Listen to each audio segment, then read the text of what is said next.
There's been a disaster tragedy that requires all of your immediate attention. Don't you stand there and judge me like I'm some kind of criminal. I am here merely to tell you that the day will come. I don't give a fuck. You either get used to it or you get lost. I'm working something out. It's called a metaphor. Well, what are you working out? It's secret. That's why it's called metaphor. It's a secret. That's what metaphor means. Secret. Fuck those dumplings. Broadcasting live from downtown Cleveland. He's supposed to be dead. Sorry to disappoint. Could you, roll me one of those, cowboy? Tell you what, I'd like to bend her over a barrel and show her the 50 states, you know what I'm saying? On morningshowcentral.com. You want to leave the condom off? Go for it. You think you got issues? Please, enlighten me. Wait till you get a load of these clowns. Who the fuck are you? Come here to get your weekly fix of Sick and Twisted. Yeah, it's got its tongue up my ass. No. It's Uncensored Net Noise. Come on in. Oh, and bring your whore. We'll all do some blow. What the fuck's going on? On morningshowcentral.com. Yeah, that was probably the first sign of the apocalypse. Previously on Uncensored Net Noise. I'm going to say what I have to say. I'm going to let you guys enjoy music. Because that's why we're here, right? Music and internet radio. Louder. Seriously, dude. Now I'm going to get angry. And I'm going to get angry. And when I get angry, I get emo and I cry. Don't make me cry tonight. Clap for fucking music. Louder. Thank you. These guys help. Thank you. I'm going to get the fuck out of here and drink beer.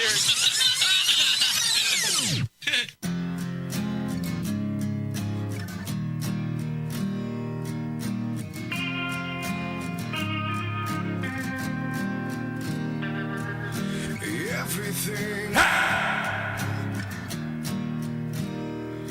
is closing in.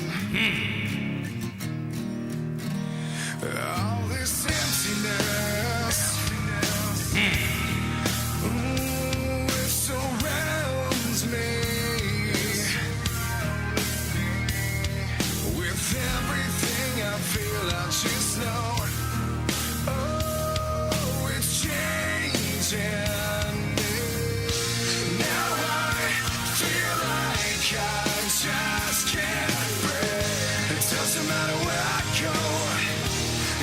I just can't sleep without you here. I just wanna let Dom's not here tonight. I guess he can't make it due to some car issues. He's too busy taking, a bungee cord and trying to, hook up his muffler or something. His muffler fell off his car and he's using a bungee cord to, whatever he's trying to do. I told him, I said, why don't you just use a coat hanger and call it a day? I think he's trying to do something else. I don't know. you know that you make me weak, and now I feel I'm surrounded.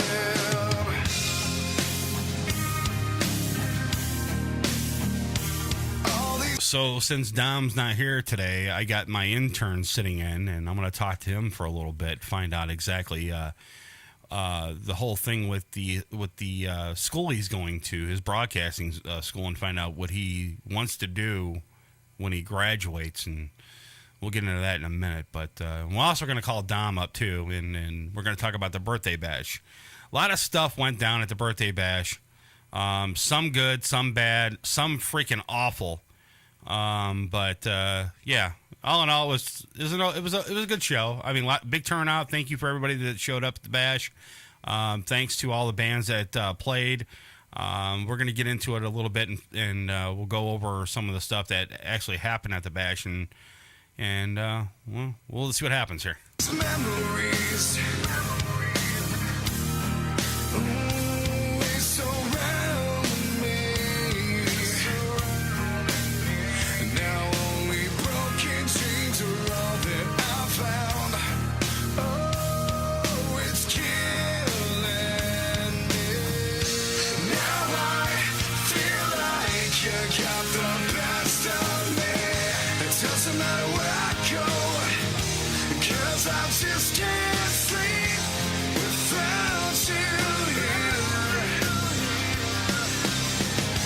Just wanna let you know that you make me weak,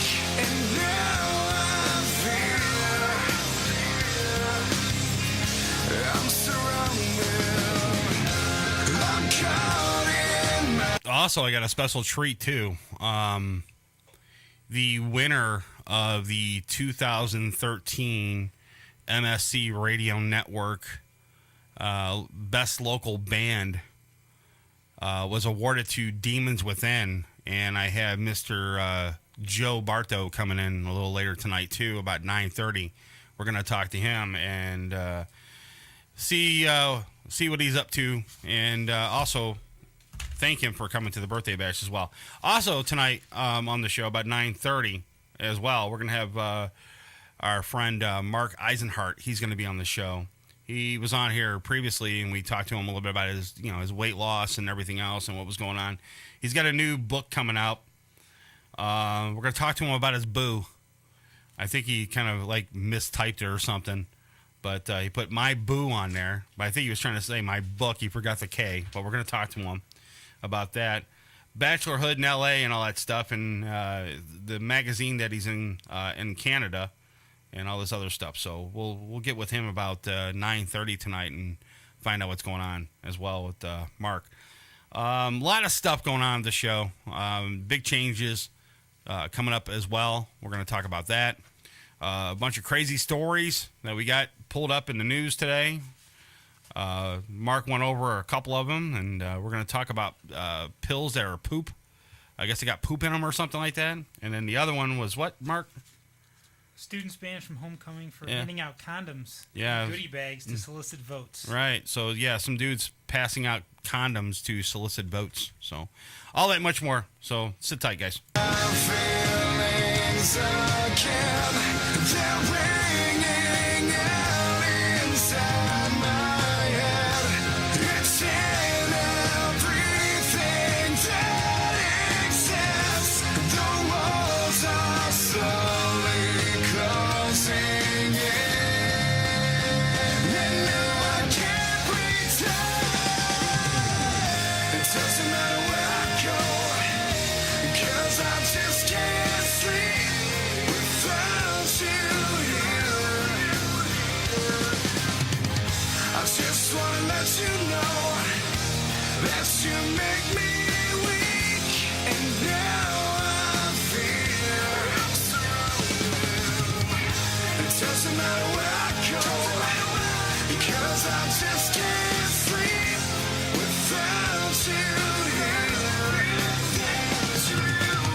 All right, you want to call the show, the number's 888-668-0742, or get to the website, morningshowcentral.com, jump in the chat. I'm in there in a few minutes. I'll be there. Don't worry, guys. I'll definitely be there. I'll take all your questions and comments and all other stuff. I'm going to try to, right now, we got a brand new phone line. That's one of the improvements we got here at the station, which is pretty cool. I'm going to see if I can get Dom on the phone, talk to him, and see what we can do here. Call him now, see what we can get him on the brand new phone line. Okay. Oh. All right, here we go. Let's get him on the phone. All right. You have reached the Sprint voicemail box of... You got to be crazy, Dom. Are you serious, dude? All right, let's try Dom one more time. Let's see what we can get him on the phone. Here we go. This dude's a nuthead. Let's try it again.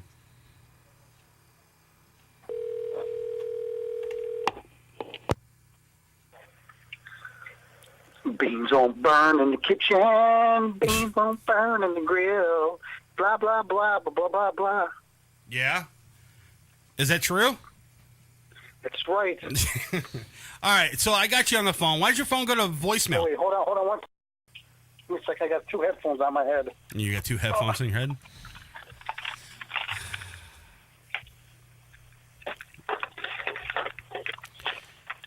All right. Still tangled. You're still tangled? You didn't want to see that. This is going to be a while, Mark. So this, okay, there. All right, you ready now? Are we good? Yeah. Okay. All right. So, birthday bash. Yeah. All right. So we covered we went and did the birthday bash over at the Rock City Tap House. There was a lot of stuff that was going on, especially with the sound guy. There was also a lot of stuff that was going on with this stupid fire alarm that was going on half the night over at the club, and then there was a debacle with one of the bands that was on the bill. It wasn't their fault or anything like that. It was more of the sound guy. Yeah, sound guy's fault. He really screwed up stuff over there. Not to say that it's all the club's fault or anything like that, but it was. I do have to say it was the sound guy's fault because it was his first night on the job doing it, and it was kind of crazy though. But from everything I heard from everybody, because I got there sort of late, but on the way there, I was listening into what people were saying. I was getting messages sent to me, and they were like, "Man, it's a really good turnout," as well as the sound was it was iffy, but overall the vibe there was everybody was having a blast, and that's what everyone was there for, man, for the celebration. Right, like I said, there was a lot going on over at the birthday bash, and the one of the bands, Darling Waste, they got kind of pissed off because of the sound guy. There was all kinds of feedback. I don't know what the problem was with the feedback up on the stage though, but every time they went and they started performing or whatever, especially when he had the keyboards going and he started singing, it was like this reverb coming, like this big, huge ringing sound coming from the stage, and that was the microphone. That was one of the microphones were up too loud. Yeah, or something. Because we had that problem a couple weeks before that over at Tequila Jack's when we played in our set that we played. We had the same problems on. Right, and that was the thing too over there as well as over at the this club at the Rock City Tap House.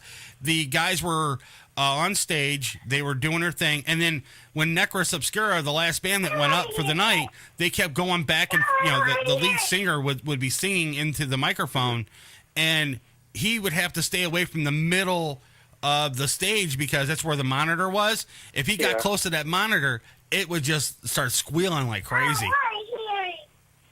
So, oh man, yeah, and I guess when we recorded the show, there was a problem with it as well.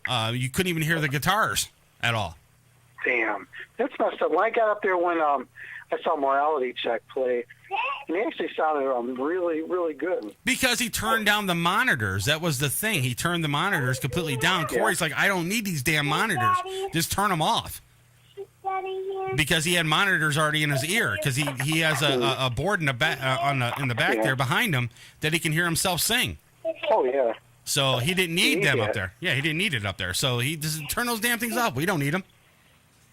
So I don't know. But the sound guy wouldn't care what they're hearing up there on the stage. He's just worried about what he hears on the output. Right, exactly. And that's the thing too, is that I'm sitting there at the board the whole entire time trying to mix and master all this sound that was coming through, and I couldn't get any of it mixed because the guy was either screwing with the volume controls up there on his board, and I'm turning mine up or I'm turning mine down because he's going too loud with it or too low with it. Yeah. So it was kind of a debacle though. But all in all, I thought it was a good show though. What do you think? Yeah. Oh yeah, I loved it, man. I had a blast, man. And like I said, just walking around there, and all the people there, everybody was there to have a good time, and that's what you saw there. So I think mission accomplished. Yeah, I thought we did a good job at the birthday bash, and I think next year it'll be a little bit better. To be quite honest with you, we're gonna think about maybe moving it to a different venue again. And see what we can do as far as getting more people to the bash, because I thought this year was a lot better than last year's bash, even though that last year's bash had more, I think, a little bit more people. But this year's bash that we had at Rock City Tap House, I think that we kind of found a niche where a lot more people will come to that side of town to listen to metal music and stuff like that, and and just come out and have a great time. Yeah, last year it was at the Foundry, wasn't it? Yeah, it was at the Foundry. Yeah. The Foundry is smaller than the Rock City. In Rock City, we have a lot more open room, right? And you can fit a lot more people in there all at one time, and it gives a different atmosphere inside there. It's more suitable for being like at a concert, let alone than being at the Foundry where you got the bar and all that right on the side by the sort of almost right by the stage. Right, exactly. But yeah, I thought it was really good. Some of the bands, they didn't like the quality of the audio, but there's nothing I can do about it. I mean, I only get what I get from the sound guy. So I just hope the bands aren't pissed off at me because they had an awful experience up there, or they got something that was not worth their while or anything. But I do appreciate all the bands actually coming forth and playing the birthday bash. But if you want to ask Dom and I or any questions about the birthday bash, you can call the show 888-668-0742. We got a line open right now. That's right. That's one of the perks now. We now have a couple lines here at the studio, so you guys now can call in while we're doing the show. But I don't know. As far as the bands go, what did you think about some of the bands there? I liked it, man. So like I said, I got there when Morality Check played, and I saw Necklace, and I miss Demons, and I miss the other bands. But from what I saw, man, it was like everybody was really giving it their all, and it was just a great performance. Right. But what do you got coming up on your show this week, Dom? Let's see. Starting off, we have Cadaver. That's an interview with Michael got. I have Kirk Weinstein from Crowbar. I have an interview with Onslaught with Nige. It's an English band. Where are they from? And then I have I'm going to screw this up. That's the one that's a call-in. I can't remember offhand. So I'm not looking at it. Who's that? Where's that one band from? You said from England? Yeah, Onslaught. Okay. Yeah. Are they in the States right now or something? No, they did just a media junket, and I did a pre-record with them. Oh, okay. I did an interview with them at work. Oh, okay. And I walked out of my balcony on my building there and did an interview with them. Nice. They called me. Nice. Now, what do you think about the Peabody's thing moving to the Agora? If you look at it as for a band perspective, I think it's a great idea. Bands alone, man. If you're in the ballroom, you're going to get really, really good sound right there because the mixer's like right there and everybody can hear everything. Then you have the opportunity to play the big room at some point. And like I said, being a musician, that's like one of your major goals in Cleveland. The major goal is to play the Agora, to play the main stage there, or House of Blues or something like that. In that vein. Are you kind of upset? You got somebody like Chris who's there for the band, all the bands out there in Cleveland, and you have opportunity now to really make your name known out there. Right. Because you're losing Peabody's, but then you don't have to worry about parking because parking it's all right there on the Agora's premises. Right. You don't have to worry about. You got security there. Yep, you don't have to worry about that. And it's real close, right to 55th, and you're right close to MSC Radio Network. Exactly. The other cool thing about it is that, like you said, the security and the parking and all the issues that you used to have over at the old place at Peabody's. Oh yeah. You would have to go across the street and find some place to park, or park in that one lot and pray to God that you didn't come out with a bashed window or anything like that. Oh, I know. So, or your car's broken into and all your shit's taken out of it. So, but the nice thing about it is that they got a nice area to park over at the Agora, which is the cool thing about it, though. The only thing that kind of saddens me about it is that the Peabody's name, it's been a staple here in Cleveland for for decades. Oh, yeah. And all of a sudden now that name is no longer going to be available or being used anymore. But Chris also told us, you can check out the interview on our website at morningshowcentral.com that I did with Chris. He said that he's also going to take the Peabody's name and just put it up on the shelf for a little while, but later on, maybe down the road, maybe bring it out or whatever. Maybe you'll take maybe a second stage at the Agora and call it the Peabody stage or something. For a little while, but later on, maybe down the road, maybe bring it out. Maybe you'll take. You there, Dom? You good? You lost me? Yeah. Okay. So, yeah, I mean, I think everything's going to work out really well for Peabody's, and hopefully they'll get some sort of a huger crowd over at the Agora now. So, you there, Dom?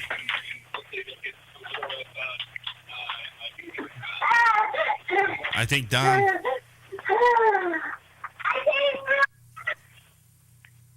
No, not really. I hear you through my monitor speaker. How about that? Can you hear me now?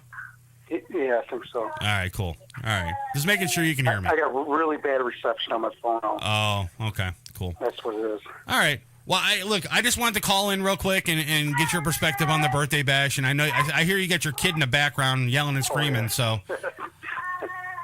He's right here. I think just follow me. Right. All right, Dom. I'll get back with you here in a few, and then we'll talk to you, and hopefully you'll be back next week. Sounds good. All right, man. Talk to you later, dude. Okay, have a good show, man. All right, man. Later. There you go. There was Dom. And like I said, the Agora is taking over for the Peabody's thing. When we talked to Chris about the whole debacle and what was going on, he, like I said before, he's going to take the name and basically just put it up on the shelf for a little while and hopefully bring that name back out. I'm thinking, this is what I'm thinking. I honestly think what's going to happen is that they're going to have like a second or third stage at the Agora or something like that, and it's going to be called the Peabody stage or something like that, so the name doesn't get shelved all the way. Because if you know anything about Cleveland or anything about Cleveland music or local music here in Cleveland, Peabody's is legendary here in town. And to just like shelve that name is going to be like kind of, I don't know, it's kind of crazy. I mean, I hope Chris does something with it and we're able to move forward with it, though.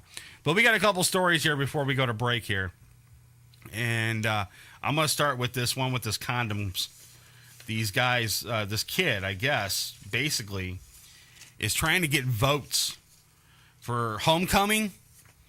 And he decided to get the votes that he needed. He decided to go out and just solicit condoms on the school campus, and to get the vote for homecoming. Evidently, the student, I'll let Mark get into this a little bit though. Went to homecoming, and when I guess administrators of the school found out about his, I guess, idea to go out and solicit condoms to get votes, they thought it was a kind of like a distasteful type of deal, and they weren't too happy with the gentleman. But to be honest with you, I mean, I don't see a problem with it. Do you? No, I don't, because here's the thing. Here's the reason why, is that when you turn a certain age and you're in high school, you get these urges, and these urges they come rather often when you're a teenager, and you know you gotta figure that you're going to probably have sex with just about everybody in high school, you know, or try to have sex with everybody, everybody you can in high school. And with the AIDS epidemic out there and all the STDs out there, teenage pregnancy and all this other stuff, I don't see a problem with it at all. I guess is what I'm thinking is maybe the school is thinking that is saying that sex is okay to, if you're a teenager, here's a condom, go do it. That's probably what the school's thinking. My philosophy is teenagers don't care what the school says. They can turn around and say, don't do drugs, don't have sex or this, that, and the other. You think a teenager's going to listen to anybody? No. I know I didn't when I was a child. When I was a kid, when my parents or an adult told me not to do something, you always did the opposite. You found out the hard way, and then that's what happens. Sometimes you turn out right, and you listen to your parents, and you don't do those things. And no, I don't condone having sex at a young age, but I think it causes, there's an awareness there that shows, hey, this kid is passing out condoms. I don't see a problem with it. Who knows? This guy might turn around and save someone's life.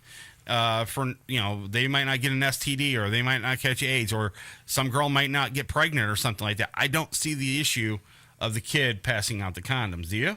No. Yeah. So what do you think about this whole thing, Mark? Do you think that the kid should be disciplined for passing out condoms, or should he just? I don't think they should be disciplined. I think they should let them participate in the homecoming activities. Right. So that's and that's the thing too. They're not going to let him participate at all with any of the ceremonies or the homecoming event that's coming up, or anything, because of the way he went about it and started passing out condoms to, I guess. Right. I also got a kick out of how they thought they were trying to. They said they figure if we're going to be mature enough that they need to do it safely. Right. Can you really say kids in high school are mature enough? No, they're not. No. So, yeah, I guess some of the kids that have participated in it aren't being suspended, but they won't. However, the students won't be involved in any of the homecoming activities, which is kind of crazy. They should be able to go to homecoming. Homecoming's like a big thing for a high school student, right? Right. Just like your graduation when you get your diploma. Mm-hmm. You got to walk down that, you walk the aisle or whatever, whatever it is. And you go up and get your diploma. Homecoming's the same way. You go out, you got the homecoming queen and king and all this other stuff, and I don't know if they still do that anymore, but some schools don't even do that anymore. They don't. Sometimes I think some schools don't even have dances anymore. Mine has a dance, but we'd never really had homecoming king or queen. See, they stopped that. Back in the day, they used to have the homecoming queen and king, and all of a sudden now they changed it. Dude, they changed so much stuff since I've been to school, though. They don't do that stuff anymore. I mean, when I went to school, there was the homecoming king and queen. There was the official dance for the homecoming queen and king. I guess that's dating myself, I guess. But, yeah, I didn't see any problem with it. My parents didn't see any problem with it. And I bet you if the kid was passing out condoms during my era when I was going to school, I don't think there would be a problem either. No. I think back in the day when I was going to school, it was more of the drug thing. Right. So don't do crack or, this other crack is whack and all this other crap that was going on during school time. So I don't know. It's just crazy, though. All right, I got another story here. Kind of crazy. I'll let Mark do this one. Kind of made me laugh when I read it, though. But I will read the headline of it. Pills made from poop could cause serious gut infections. So I guess they came out with this pill, right? Right. So what's it about? That they're trying to cure serious infections. It said that it would almost be easier to do it that way than giving the patient high dose of antibiotics, because then it would really wipe out other parts of their digestive system. Right. The other thing too with the whole antibiotic thing is this. When you get sick, what do you normally do? You go to the like a doctor, you get like a Z-Pack, right? Right. And then he gives it to you, and he loads you up with antibiotics. A month later, you get sick again. What do you do then? You go back to the doctor, get a Z-Pack. Mm-hmm. And you got all this damn antibiotics in you, and half the time these things don't even work for you because you're overloaded with antibiotic. Right. A lot of cool things that you can do, which I know for fact is the vegetables and all this other stuff will fight some sorts of colds and flu-like viruses and stuff like that. The flu shot, yeah, go get that. I mean, I don't see a problem with it. But here's the other thing too. I never get them. I don't get them because of all some of the things I heard about it, the side effects that can happen. What you're doing is basically putting a dead virus in your body. My thought is that what if they forgot to kill it? I would certainly hope they didn't forget to kill it if they're injecting it into you. Yeah, so then what happens then? The virus is in you, and now you got the flu. But 99.9% of the time when you do take the flu virus shot, you get the flu anyways. A couple weeks later, you get the flu, and then it's not a full-blown flu. It's just like, you get the sniffles and the runny nose or the stuffy nose or whatever the case may be, and then it goes away. The flu virus, it's gone. And then you're good to go. But I've heard some stories, man, some horror stories, and I'm not a fan, dude. I don't get them. I just try to stay away from people that are sick. Yeah. I'm about ready to be like those people in China. Start wearing those masks, those face masks that's coming in the studio. You're sick? Nope, stay away from me. I got a mask on. Right. Get one of those respirators. I think it'd be kind of cool, though. But yeah, they're designing this poop pill, I guess, to fight some sort of infections and stuff like that. And I guess they're using the poop to, as far as the research goes, to see if it'll work and all this other stuff. Do you think, would you take this type of pill at all? If I were in the situation that some of these patients were, and I think I would. Yeah, but do you know where the poop comes from, though? I don't know that I'd want to know where it comes from. Yeah, I mean, where do they get the poop in the first place? That's the other thing. Well, yeah. It said they have to get the stool from a donor, usually a relative. Yeah, well, I mean, so if I'm sick or something like that, let's say you're my brother, right? And I turn around and I'm sick and I got it, and this is the only thing that can actually help me. I don't think I'm going to ingest my brother's shit. I'm sorry. I don't think, it's not, no, I don't think so.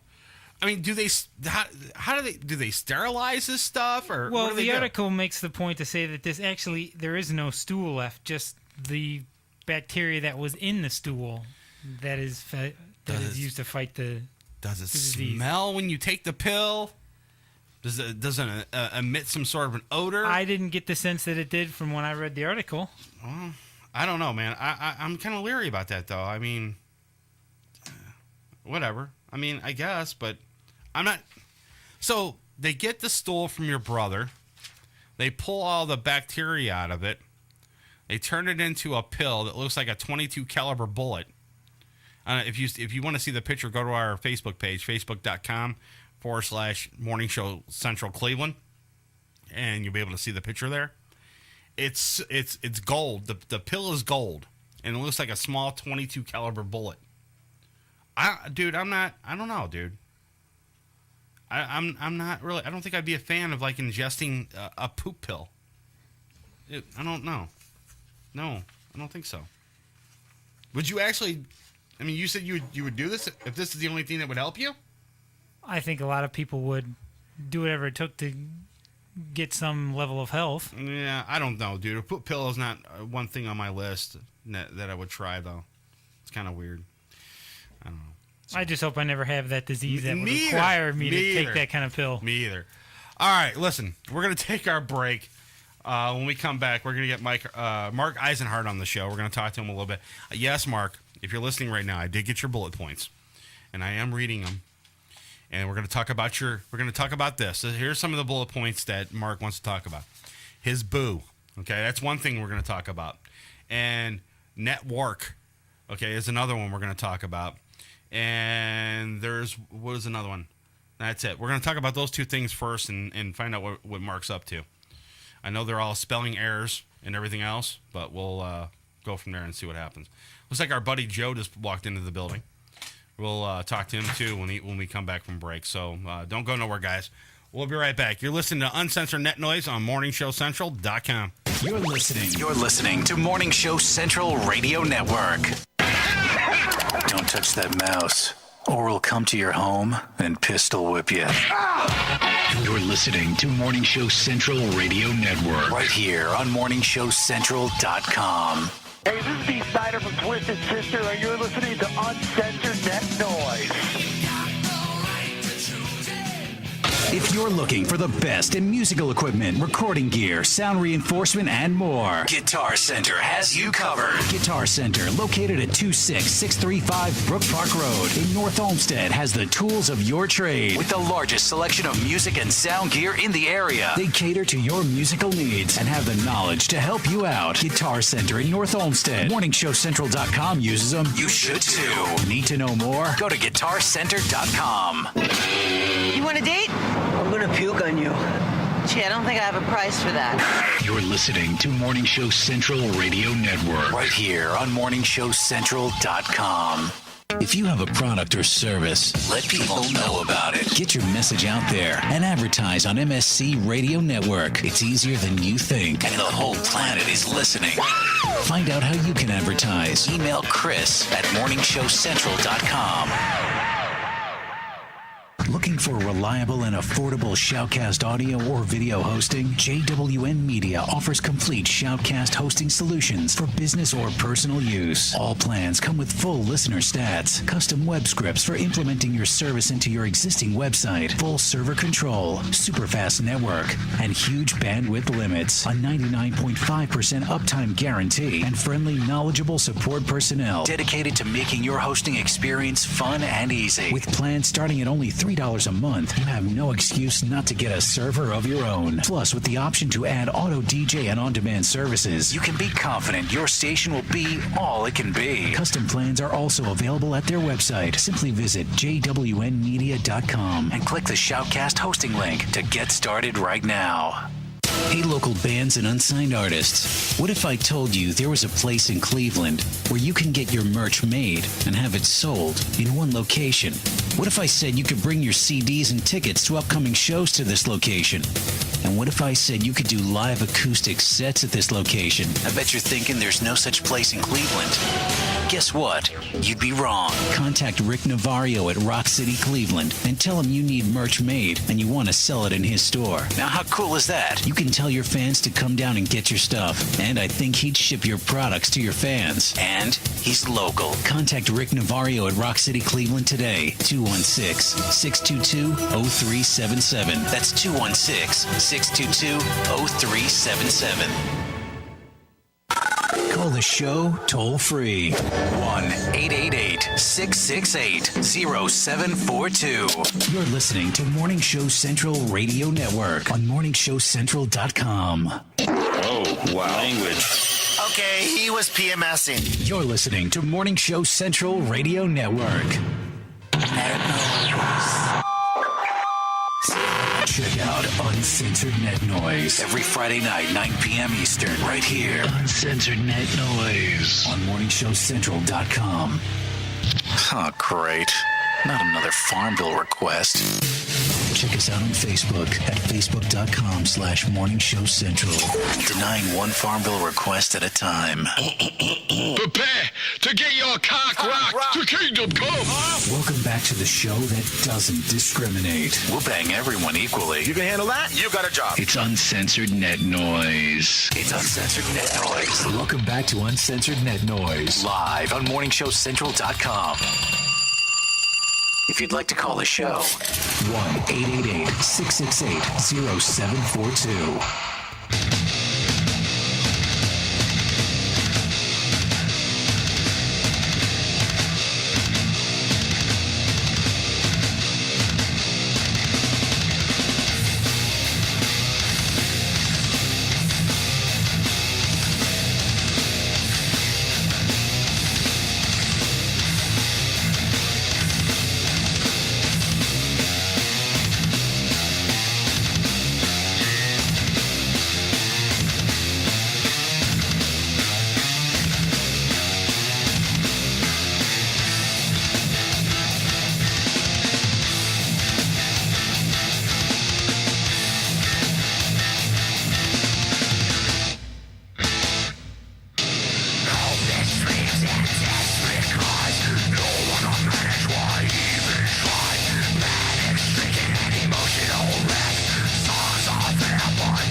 Previously on Uncensored Net Noise. And I want to thank everybody at home for tuning in and everybody that showed up tonight. All the bands, all the great bands we had tonight. We had Burning Harlots, Darling Waste, Morality Check, and we just heard from Necros Obscura. I'm going to be going from metal to hip-hop in probably another, 8 hours? 9 hours? Something like that. So, well, that's the diversity that you get at morningshowcentral.com. Right, exactly. And that's cool. And then Tom does a lot of punk bands and rock and roll bands and ska bands and you name it. He tries to mix it all up on his show, which is awesome. Yeah, if you got the musical talent, we will give you a place to showcase it. Yes, we certainly will. But I want to thank everybody that tuned in tonight for the Uncensored Net Noise Birthday Bash, 7th Annual MFC Radio Network Bash, too. If you play the tape of our show backwards, you'll discover a secret message. Welcome back to Uncensored Net Noise.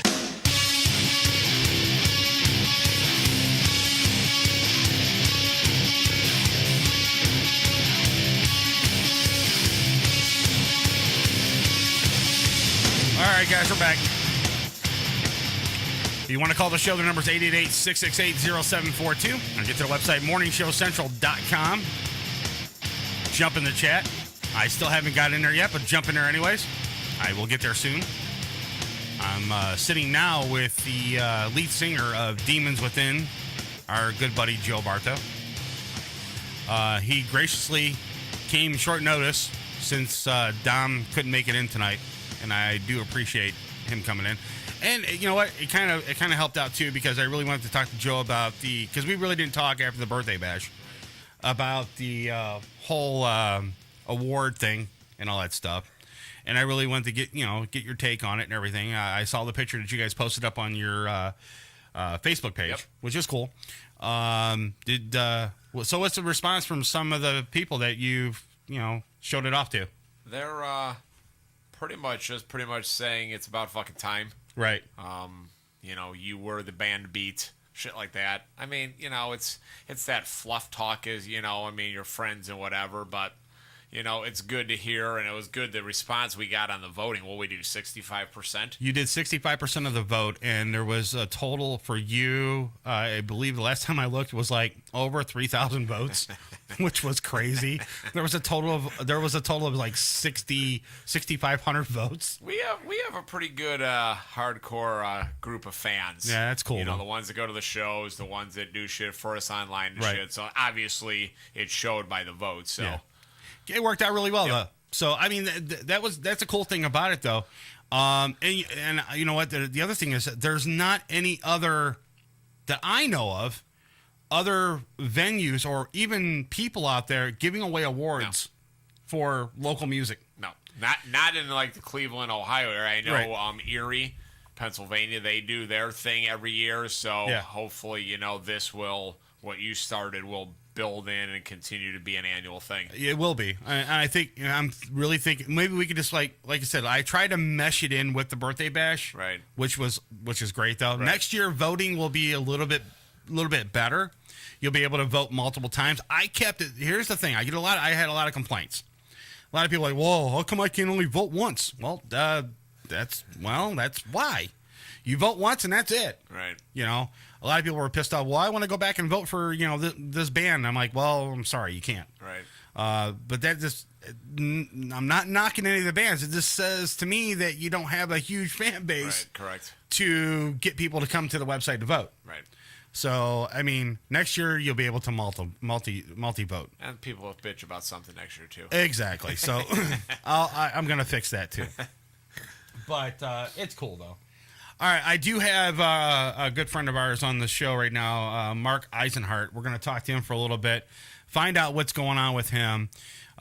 We talked to him before a couple months ago. He came in the studio, and then we talked to him prior to that. This is his third appearance on our show. We're going to get a little bit of an update on I know he told me not to talk about some things, but look, last time I talked to Mark, he did all the talking. Now it's my turn to do all the talking. It's your show. And I'm going to, yes, get to his bullet points, but I'm going to ask him a few questions because Joe was kind of interested in some of the things that I was telling him about prior to Mark coming on, though. So what's going on, Mark? Hey, guys. Thanks for having me back on the show, and congratulations on the 7-year anniversary. It sounds like the bash was a good time. Yeah, it was. It turned out everybody was a huge turnout. There was a lot of people there. We made enough money to keep the station rolling for 6 or 7 more months. So that's a good thing, and we're just going to keep pushing forward, though. But I do appreciate all the well wishes, though. Yeah, I hope you guys had a good time, too. Yeah, we did. We really had a good time. Well, sort of a good time. I myself couldn't get shit-faced because I was too busy running around asking people if they had a hotspot on their fucking cell phone because the internet service that they had at this club sucked ass. If I would have known that sound was going to be horrible, I would have took my whole entire board that I had here at the studio and hooked it up there and done the whole thing myself. But all in all, it was a good show, big turnout. A lot of people enjoyed it, so it was great, though. That's good. So I'm going through some of your bullet points here, and all I did was copy and paste from what you sent me on Facebook. So the first thing I want to talk about is your boo. Who's your boo? Yeah, I was typing. I had just a minute to type that in there, so I think there's a couple typos. Yeah. I came back to Ohio to do the final rewrite of my book because just being here puts me in the right headspace to make some necessary revisions and kind of do what I call walking the beat, go back to the place where I grew up and went to school and that kind of stuff. So I've made a lot of progress to that with the book and a lot of traction, and I'm very pleased with what's going to be the final draft here. And as you probably know, there's been a tremendous amount of publicity around a sensational weight loss story, but there's so much more to it than that. So I'm actually really going to be glad when this book is done and it's out and the story is told in its entirety, when the human interest part of it comes out. Monday is the 4-year anniversary of my dad's death, and so the book is obviously going to detail my relationship with my dad and why things played out the way they did, and it's the bigger picture. So I'm glad to have been able to accomplish what I set out to accomplish when I came back here, and I'm looking forward to having that book out. Now you got a couple other things too going on too. You got this movie that you're working on right now, I guess. Why Am I So Fat? And there was another one in there. Something, was it Bachelorhood in L.A.? What is that about? Well, there's I just actually wrapped on a film called Why Am I So Fat in L.A. It's a film produced by Tony Hill, and it's a film that takes a good hard look at the problem we have in this country with obesity and with overeating in the food supply, and I was really honored to be able to contribute to that. Tony Hill's got a great vision. So I wrapped on that before I flew out to Ohio, and that's in post-production in L.A., and I'll have some links up on my Facebook page about when that's going to screen. And then I'll talk to you about Bachelorhood in L.A. here in a minute, but I just want to, since you're asking about acting stuff, there's some good things I'm turning the corner on here. I've been cast in a film called Eulogy for James, which starts shooting at the end of this month in Portland, Oregon, which is where I'm going when I leave next week, leave Cleveland. Right. And that's a film about death and about loss and about separation and about connection. And then I've been cast in a film called Chubs. I actually play the lead role. I play a PE teacher, Coach McDowell, and that's obviously a film about teenage obesity. And so, if you look at those are two topics that are very near and dear to my heart, obviously, from the death of my father and that loss and that separation, and then the subject of obesity. So I'm excited about advancing my acting career. That's cool. And the other, you got a couple of things. You're in a Canadian magazine, too. Tell me a little bit about that. That's right. I'm actually have grown quite fond of Canada. Have you spent much time up there? Only thing I like about Canada is the bacon. Okay. Is that the bacon bar? Is that what you're talking about? No, I'm actually talking about the physical bacon that you eat. That's it. Okay. Yeah. Okay, the reason I ask is because when I went up there, they were telling me, several people told me that there's some kind of snack bar or candy bar that they have up there that has bacon in it. So naturally, that's what I thought you were talking about. No. By the way, just real quickly as an aside, I'm no longer vegan. I don't know if you know that or not, but I just recently reintroduced eggs and fish and meat back into my diet. So it's kind of funny that we're talking about bacon. That's cool.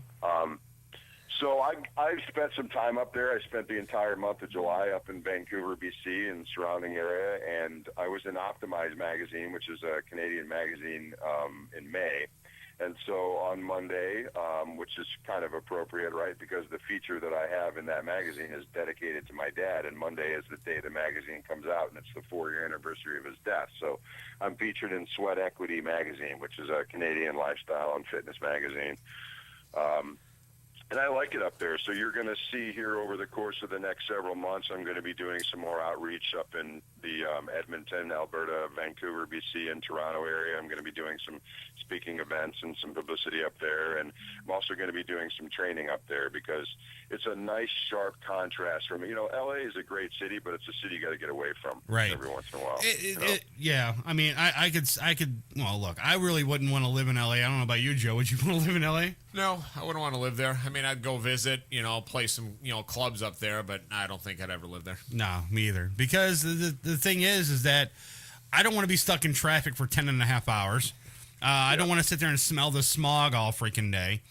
And I'd rather just, stay in Cleveland where it's always dark and dreary and it snows like half the time and rains half the time. And you get sunshine maybe, 4 months out of the year. Right. Yeah. Well, that was obviously everybody asked me what's it like to live in LA, and those were the first two things that really took some getting used to was the air quality and the traffic density, and there's no method to it. I wasn't too long ago, no more than about, 2 months ago or so, I was actually out at a place that's, what's the place down in the flats? I think it's the Hustler Club. There's a place like that, a high-end, classy, topless sports bar. I was at a place called Dames and Games in L.A., and I'm coming back on a Friday night at like 1 o'clock in the morning, and it feels like rush hour. I mean, it took me close to 90 minutes to drive a distance that should have taken me 15 minutes. Mark, we get pissed off when they close an exit. Like on my way in tonight? Right, like tonight. They closed an exit, so Joe couldn't get here exactly at 9:30. Like, he said he was going to be here at 9:30, but they started closing off 90 West and 90 East and all that stuff. So, now me and Joe have to figure out a way to get home, so that's going to be fun. But though. I don't think I can enjoy sitting in traffic for 2 hours and not going anywhere, and that's Hell what no, it sounds dude. like out there. No, I wouldn't want to sit out there in LA traffic, especially when the heat is like at its maximum at 100 degrees. Yeah, no shit. And then you got your air conditioner that barely works in your car, or whatever, and the gas prices out there are almost $4 a gallon. No. Yeah. It's a nightmare. Yeah, and not only that, it's a city that has no mass transit, so you really don't have an alternative to driving. No, see that's the thing though. I don't want to move there. Then I mean, if you can't, if the only means of transportation is to take your car to all the places that you need to go, then I don't know. That's fine. I mean, I rather myself, like when I go to an Indians game, I don't take the damn car. I grab the Rapid and come in. Because I save money doing that, and plus, it saves on all the traffic that's going on in Cleveland. Yeah, the reason I'm able to successfully negotiate living in LA is because I keep my commute radius as small as possible. I don't unless I have to go someplace like for an audition or a callback or something work related. I just keep my commute radius as tight as possible. That way I don't have to deal with it. And if I want to go to the other side, if I want to go to the west side, like the beach, Venice, Malibu, or whatever, I just give myself a ton of extra time to get there because I know that there's just no way to predict what's going to happen. So, Joe, congratulations, by the way, on your career and your accomplishments, and I wish you continued success. Thank you, man. Appreciate it. Now, what's next up on the horizon for you, Mark? Well, I want to respond to what you said real quick about the bachelorette question because, man, that is a nightmare in LA. It is a nightmare to be single down in that city, and I've tried to negotiate that situation by myself. I was working with a matchmaker for a while, and it's just crazy. So there's a couple things. I obviously got some. I'm not done. I'm making great time here and getting great progress done with the rewrite of the book. But I need to keep doing that. So I'm going to be going back to Portland. I'm filming Eulogy first towards the end of this month, and it's my first time to be a producer too. So I'm going to be acting in it too. I play actually a Catholic priest, Father O'Flanagan, in a supporting role. So I'll also be a producer. So I'm excited about that. I'm going to rappel off of the W in Hollywood, which is Aspire on Hollywood Boulevard, to benefit the National Youth Recovery Foundation. You know, during my transformation and my rock bottom experience, I was abusing drugs and alcohol, and I came through that. So this is an opportunity for me to reach out to some young men and women who are in rehab from drugs and alcohol and hopefully help them. And they've asked me to be part of their mentorship and outreach program, so I'm going to do that. But the rappel is just a publicity stunt to get people's attention, to have some fun, to rattle the cages, and to raise some money. So I'll be doing that. There's a link up on my Facebook wall for anybody who wants to learn more about it. That's on the 18th and 19th of October.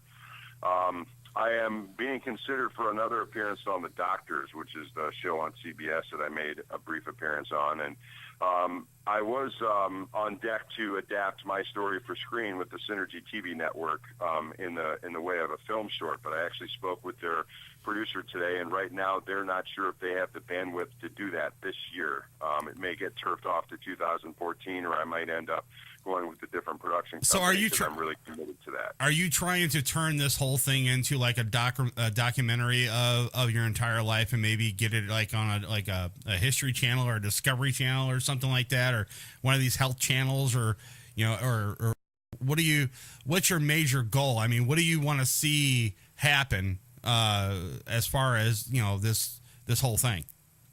Well, thank you very much for the question, and I'm glad you framed it that way, because what I really would prefer to do, what would be ideal for me, is to tell the story in its entirety and to really do the whole story justice, which is to say, all the autobiographical, the human interest, the lifestyle, the relationship between myself and my dad, and the weight loss and transformation, because obviously that's an integral part of it, but it's not the whole part. It's having been through that experience, I am quite literally a different man and living a life that was a pipe dream in my consciousness 5 or 6 years ago.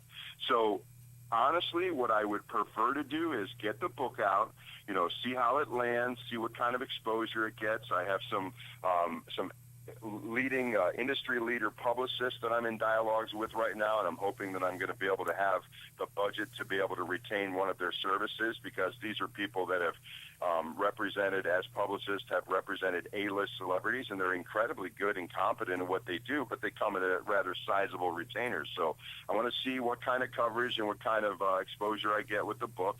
And then I have 2 screenwriters that I'm in dialogues with too, both of which have expressed an interest in taking the book and adapting it for screen as a screenplay, and I'm writing it with that goal in mind. So I'm just going to kind of see how this plays out. The intention with the Synergy TV network was to condense the story into a film short, let it see how it goes, but maybe best case scenario, have it be picked up as a pilot for a docuseries, so that we could have the whole process of what's happening now, the trajectory that I'm on now, kind of be unfolding as a reality show kind of thing in the way of a docuseries. But I don't think that's going to happen now with the conversation that I had today, or at least it's not going to happen.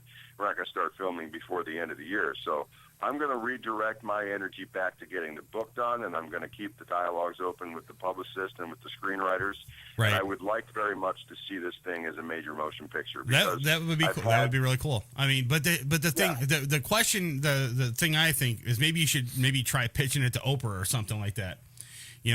She's got. Well, hold on, Mark. Say that, because I was actually talking to a woman who interviewed me a couple weeks ago, who lives in a building in New York City at one of those brownstones, with a woman who works on the Oprah network, and she said to me on several occasions, she goes, they are just chomping at the bit for new material. Right. Yeah, because all those shows on the network right now aren't even, they're the same shows that have been on the Oprah network for forever, and she's always trying to find something new for her station to make it grow, and maybe pitching that to Oprah would maybe help push you to a different level and stuff. The other thing is too, there's a question, actually a comment in the chat room. They said, "Don't repel, just jump out of a fucking airplane. That's more exciting." Listen. I'm so thank you for the person who shared that comment. I'm right down there with you. If I could base jump, or if I could do what is it called when you use the gliding, the squirrel suit or something like that, I would much rather do that. Let me tell you. So thanks for the person who said that. But the way this event is designed is people who've never done anything like this before. They're coached. There's obviously a weekend where we go and we learn about the anchor system and the rigging and all that stuff and the harness. So it's pretty user-friendly, and it's designed to get people to run down the side of a building that haven't had any experience. If you go back, you might remember from my backstory, I was a firefighter paramedic. I was a search and rescue man. So the idea of running down a building to me is training. But that's the thing. But that's the thing. Yeah, but that's the thing, though. I mean, if you want to do something exciting, jumping out of an aircraft would be, I think, a lot more exciting than like rappelling down a freaking, a mountain or whatever the hell you're trying to do. But yeah, I think that would be really cool. All right, I got a couple questions. You did all the talking, Mark. Now it's my turn. All right. All right. Now the thing is that we did the backstory. There's a lot of people that are tuned in that don't know your whole backstory, and you had a huge thing that happened to you in your life. You were damn near almost 400 pounds at the time. No, I was 455 at the time on Ryan Rock Bob. You know what? It may have actually, let me go on record. I was weighing myself on one of those trucker scales that they have at those scrap metal places. So I was at least 455 pounds. Right. And then you went through all this training, and you were also on the American Ninja Warrior show and all this other stuff. Right. And you did really well with that as well. And then your transformation, you had a goal that you had set. But when we last spoke, when you were in studio, you actually extended that goal. Did you ever reach the weight that your required weight that you wanted to go to? I am still training. I'm not there yet, and I'm still working towards the goal of 210 pounds and 7% body fat. And although my manager doesn't want me to tell you what I'm at, I can tell you that I'm making great strides. Good. All right. Well, we got to get some sort of the backstory because yeah. And let me just, obviously this is part of the reason I'm really frustrated is because the idea was to have the cameras rolling and the Synergy TV network taping this stuff so that what was missing from the first transformation is from 455 down to 240. As you can imagine, I stayed away from the camera back then. I stayed as far away as I could. And in hindsight, I wish that I had done a better job of documenting the progress in stages and taking more pictures. Right. So what I decided, was with this second Houdini that I set out to achieve the most physically fit version of me that I can, that I was going to do a better job of documenting it, that I was going to take pictures, take measurements, have the cameras rolling, even if it's just B-roll footage. So right. I have made great progress. I'm not where I want to be yet, but I will get there. Right. If you want to call the show right now, the number is 888-668-0742. If you have a question for Mark, go ahead and give us a call, 888-668-0742. I got a few more questions before I get out of here with you, Mark. As far as your whole career and what you're doing currently right now, you did do some speaking engagements here in Cleveland. Can you tell me a little bit about those engagements that you had here in Cleveland? Well, I did a couple of them, and some of them I've actually done a few in Cleveland, and then some in San Diego, one in Vancouver. So I spoke at the Vitamix headquarters because one of the companies that I work with is Vitamix, and that's been an integral part of my diet. Even though I'm no longer vegan, I'm still on a plant-strong diet. I also spoke at a place that's, I think it's, what the heck is it called? It used to be, it's over, God, I can't think of the name of the street. It's an old event space downtown.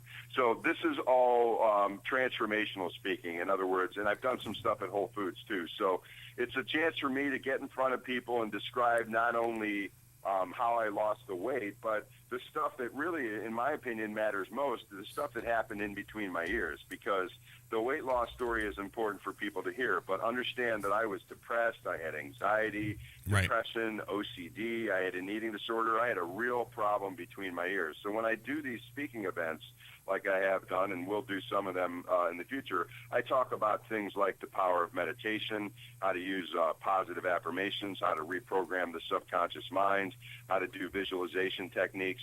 And I'm going to tie this very quickly into another thing that you said about Oprah, because I know you have more questions.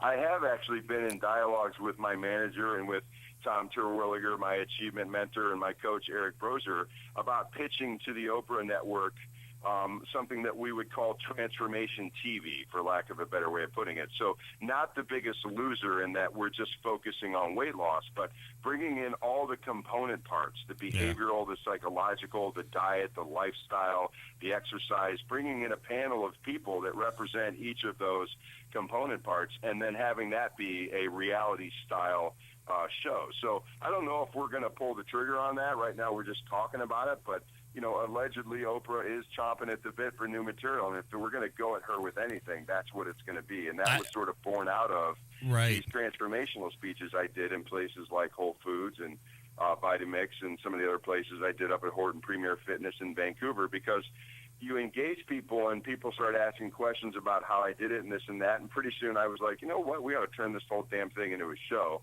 and get it on a network. Well, you know, here's another show pitch for you. Maybe you should do a show about tapeworms. About tapeworms? Yeah, just, you know, get a bunch of people, let them swallow tapeworms, and let them walk around for a few, for a few months, and see if they lose the weight. Interesting concept. Well, I mean, we could do probably a whole series within the show, but you know what? Whatever it is, I think it's a subject that's in the consciousness of the American public, where we have a thing about transformation. We like to see dramatic transformation.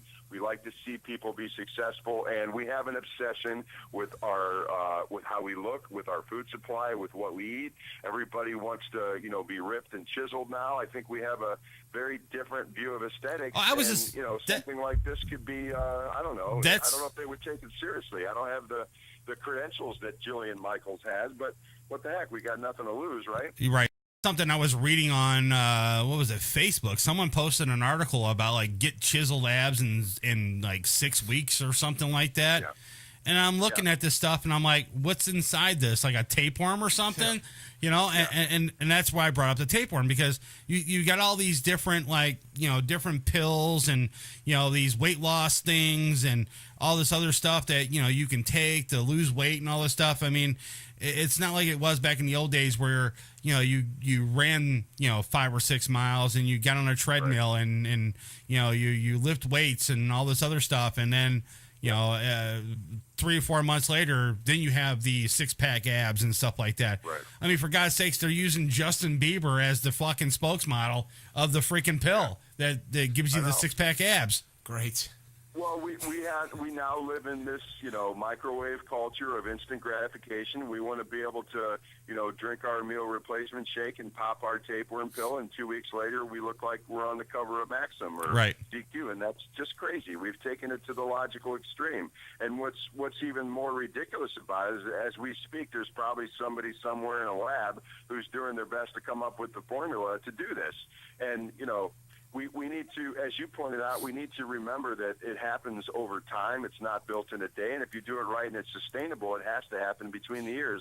You can have the cleanest diet on the planet. You can have Jillian Michaels as your personal trainer. If you don't fix the behavioral problem, it isn't going to matter. Exactly. I agree with you 100%, though.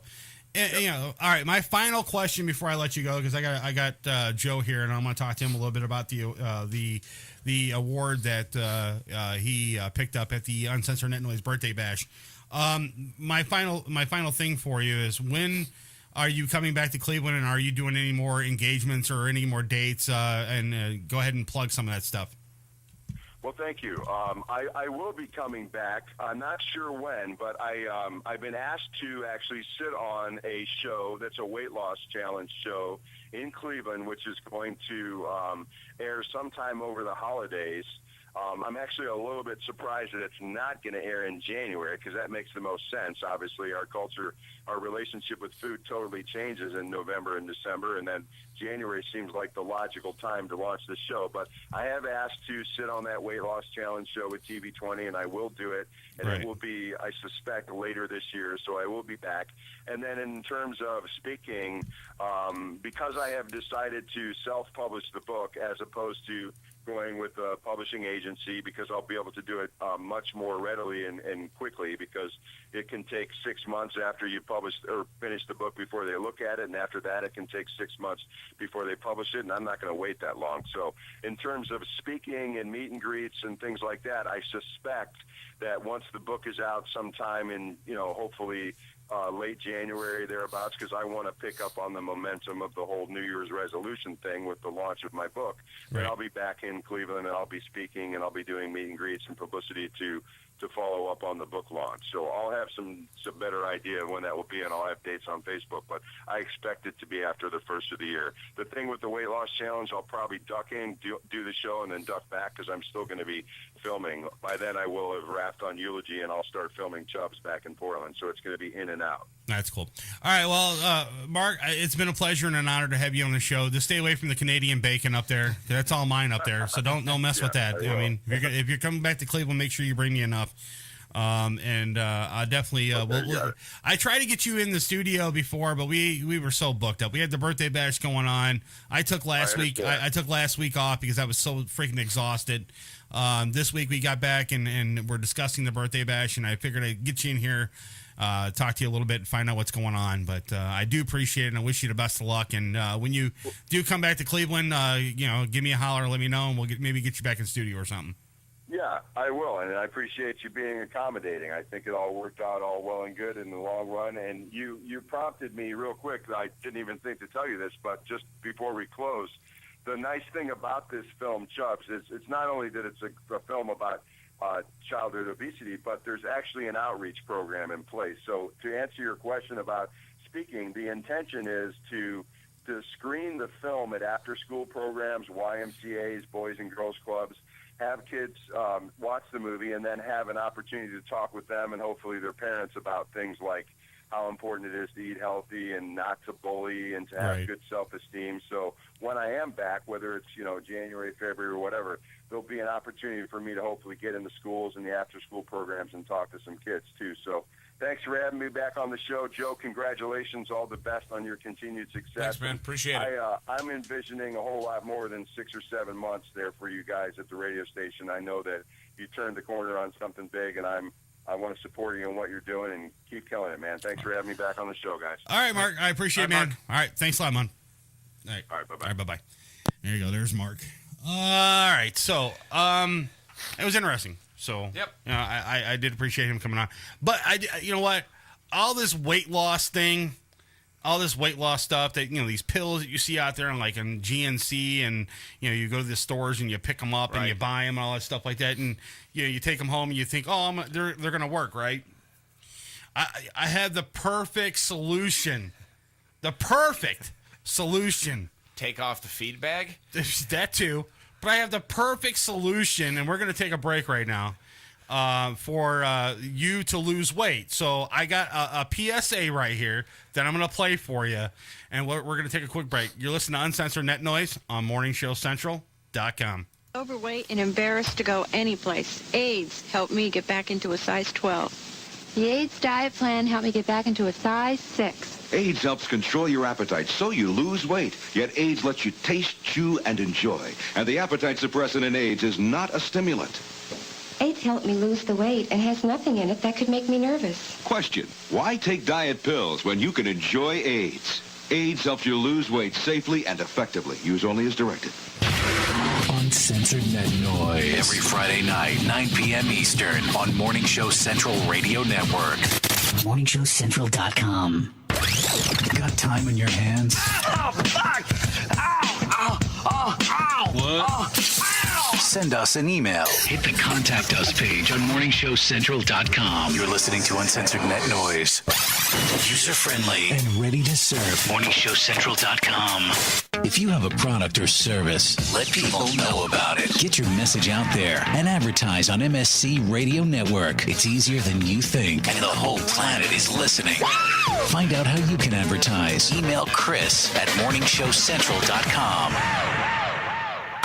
Call the show toll-free. 1-888-668-0742. You're listening to Morning Show Central Radio Network on morningshowcentral.com. If you're looking for the best in musical equipment, recording gear, sound reinforcement, and more, Guitar Center has you covered. Guitar Center, located at 26635 Brook Park Road in North Olmsted, has the tools of your trade with the largest selection of music and sound gear in the area. They cater to your musical needs and have the knowledge to help you out. Guitar Center in North Olmsted. morningshowcentral.com uses them. You should too. Need to know more? Go to guitarcenter.com. MSC Radio Network has just tweeted the following. This bowel movement won't come out. Check us out on Twitter at twitter.com/MSC Radio Network. User-friendly and ready to serve. morningshowcentral.com. Looking for reliable and affordable Shoutcast audio or video hosting? JWN Media offers complete Shoutcast hosting solutions for business or personal use. All plans come with full listener stats, custom web scripts for implementing your service into your existing website, full server control, super fast network, and huge bandwidth limits, a 99.5% uptime guarantee, and friendly, knowledgeable support personnel dedicated to making your hosting experience fun and easy. With plans starting at only $3 a month, you have no excuse. A server of your own. Plus, with the option to add auto DJ and on-demand services, you can be confident your station will be all it can be. Custom plans are also available at their website. Simply visit jwnmedia.com and click the Shoutcast hosting link to get started right now. This is President Barack Obama, and you're listening to MSC Radio Network.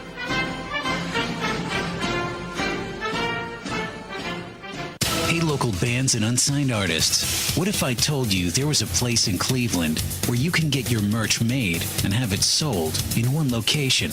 What if I said you could bring your CDs and tickets to upcoming shows to this location? And what if I said you could do live acoustic sets at this location? I bet you're thinking there's no such place in Cleveland. Guess what?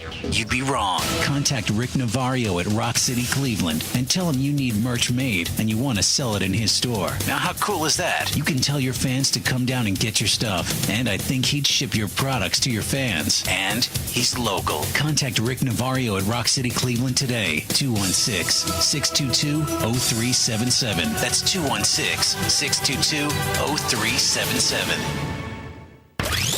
Got time on your hands? Oh, fuck! Ow! Ow! Oh! Ow! What? Oh, ow! Send us an email. Hit the Contact Us page on morningshowcentral.com. You're listening to Uncensored Net Noise. Check out Uncensored Net Noise every Friday night, 9 p.m. Eastern, right here. Uncensored Net Noise on morningshowcentral.com. There's more to life than mindless entertainment. You'll find out right after our show. Welcome back to Uncensored Net Noise. It's Uncensored Net Noise. Welcome back to Uncensored Net Noise. Live on morningshowcentral.com. If you'd like to call the show, 1-888-668-0742.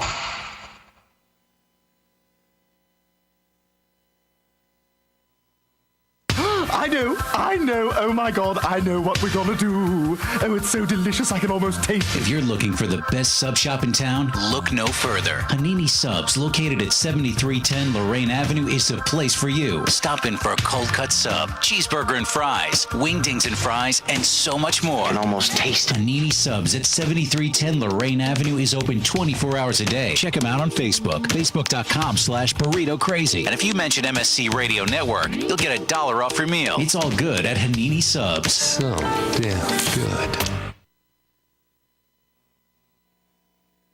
Lakewood Computer, located at 14035 Madison Avenue in Lakewood, has it all. If you're in need of computer repairs or want to cut the cost of ink cartridges and printing supplies, count on Lakewood Computer in Lakewood, Ohio to provide it all. For the past 5 years, Lakewood Computer has been providing you with a huge assortment of computer equipment and services at very competitive prices. Lakewood Computer purchases and sells pre-owned desktops, laptops, and related equipment, and they offer outstanding prices on aftermarket printing supplies, including toner cartridges and ink cartridges. With 29 years of professional experience, Lakewood Computer is highly confident in their ability to enhance your overall computing experience. Check them out online at joeslakewoodcomputer.com. That's joeslakewoodcomputer.com. Or give them a call toll-free, 855-580-0768. That's 855-580-0768.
only on Uncensored Net Noise. What is happening tonight in this bar? Here's the fire department. Give a hand for the fucking Parma Fire Department! I don't know what's going on. If you guys... First of all, the Burning Harlots. Who's here to see the Burning Harlots, guys? Give them a fucking hand. I feel like a huge dick because I never heard of those guys, but they were fucking awesome. I saw Rob Zombie. I did not expect that voice to come out of his face. It was amazing.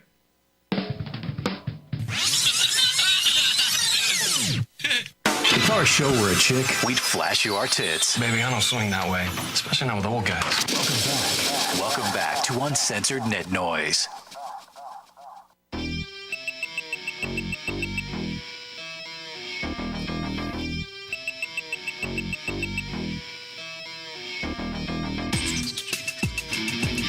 All right, guys, we're back. You want to call the show, the number's 888-668-0742. Or get to the website, morningshowcentral.com. Jump in the chat. I'm in there right now. Our guest, Mark Eisenhardt, is in the chat room right now. If you have any questions for him, you can get in the chat room. I know most of you guys are listening, probably on your smartphones right now and not in the chat room. But if you want to get there, go to the website, morningshowcentral.com/watch. There you'll be able to check out the show and jump in the chat room. Also, we got a brand new cell phone app, brand new, that we're going to be unveiling sometime this weekend. We're going to throw it up on our website, morningshowcentral.com. There you can download it. It's free. There's a couple of ads that are in the app, but we're working on getting those out of there. We're actually working with the company that is going to host the app for us, and we're going to see if we can get those things out of there for you. But right now, it's just it's in its beta test mode right now, and hopefully we'll be able to get that together here by the end of the weekend here. So that should be good. That's always good too. Cleveland Indians. Oh, I say that a lot. Yeah. I love my Cleveland Indians. Yes, you do. I'm a huge fan. I was on Facebook all night cheering them on. I was even on my personal page cheering them on, and I also kind of cussed them out too. The pitching. Oh my God, the pitching. It sucked. It was horrible. I mean, I don't understand how they can go 0-3. I mean, come on. I mean, they didn't even try to get at least one run on the board. I don't understand what was going on. Like I said, I love the Tribe. I'm not gonna turn around and bash them or anything like that. Yeah, I am. But they were outplayed. They were. They were outmanaged. Yeah. You know, I'm not a huge baseball fan by any means, but you know, I was glad to see Cleveland in the spotlight. You know, from where they were last year. Yeah. 06 last time postseason. Yeah. But when you got a guy, I'm not going to mention any names, in the lineup, 2 of 49 lifetime against their starting pitcher. Yeah. Do you think he should have been in the lineup? Yeah. Chisenhall batting 300-some, batting 8th. Right. You know, and see, our starting pitcher, Salazar, after that first home run was launched, as soon as that baby was gone, I'd be on the phone going, get my next guy ready to go. Exactly. You know, exactly. You had 11 pitchers on the roster. You could add a pitcher every inning. Exactly. You know, but why to leave him in there to give up 2 more runs? Yep. He was just outmanaged. And the other thing, here's my opinion about the whole thing. They had those 2 days off or 3 days off. You know, while they were trying to figure out who was going to play against the Indians. On the final roster, right? Exactly. Wait for that other game to come to an end, right? Right. So they had all those extra days to rest. It threw them off. It threw them off, dude. That's one thing I hate about it. They had this tiebreaker thing that the Cleveland was number 1 seed. That should have been the call right there. Cleveland should have been in it. Yeah. Plain and simple. Number 1 wild card, right? But they weren't. They had to play against Tampa Bay in order to get moving forward with the postseason. Right. So I mean, I hate that. I mean, and I think that's where it kind of threw the Tribe off a little bit. Is they had those extra days to rest and recoup and all this other stuff. They got lazy and they got flabby. They weren't ready to go. Don't sit there and tell me, oh, they work out every single day and blah, blah, blah. No. That's not the same thing. It's not the same thing, dude. You're not playing 9 innings of a game and, going up to bat. I mean, unless they actually did that, played a scrimmage game with each other, and then, did all 9 innings. Or got a hold of the Akron Arrows or, the Lake Erie Crushers, had a game against them. Something to keep them fresh. Right, exactly. They thought about it too much. They had too much downtime. The moment might have been a little too big for the young team. Right. But all in all, you have to be happy of where they are compared to last year. 92 wins. Yeah. I mean, come on, dude. 92 wins. That's impressive, How dude. many games were below 500 were they last year? Oh, God. A ton? Yeah, so. I mean, and then they also have a 10-game winning streak going ahead for them. I mean, Yep. I mean, if you think about it, if you look at the Tigers right now, the Detroit Tigers right now, they have a 3-game losing streak. Right. We had a 10-game winning streak. And we're done. And we're done. They're still going. And they're still going, Right. which I can't figure out. We if you look at the record between the Detroit Tigers and the Cleveland Indians, the numbers are really, really close. Right. I mean, they're so close that the Cleveland Indians should have kept going. But like I said, and Joe said it too, they had that time off. They weren't able to capitalize on it, and that's the I guess that's how you play the game. I guess. Right. I don't know. Wait till next year.com. I'm not gonna say those 4 little words, man, because that anytime that someone says those 4 little words, there's a fucking like a cloud comes over Cleveland. Last night's game with the Browns. My God, dude, I was like pissing myself the whole entire game because I'm watching this and I'm like, oh fuck, Hoyer just went down. Yeah. Oh, we're done. Cleveland, see you next year, right? I said it. I seen Joe's post. He said it too. I said it. I said it on my personal Facebook too. I was like, yep, well, they're bringing Whedon in. We're fucked. We're done. See you next season. But Whedon impressed the fuck out of me, though. He played better than he has. Right. I mean, he's not the answer by any means, the imagination. Thank God we have a strong defense, Right. I mean, thank God for that to keep him in it. But he played better than I think anybody in Cleveland would have anticipated. The moment wasn't too big for him. Yeah. But he's not the solution. No, he's not. This week, when they play 2 Sundays from now against Detroit, Yeah. if he doesn't get rid of that ball, Sue is going to eat that guy for lunch. Exactly. And then he's going to kick him while he's down, get on another $100,000 fine. It doesn't matter to them. He's going to ruin Whedon's career. I kind of giggled a little bit, and I kind of like peed myself when the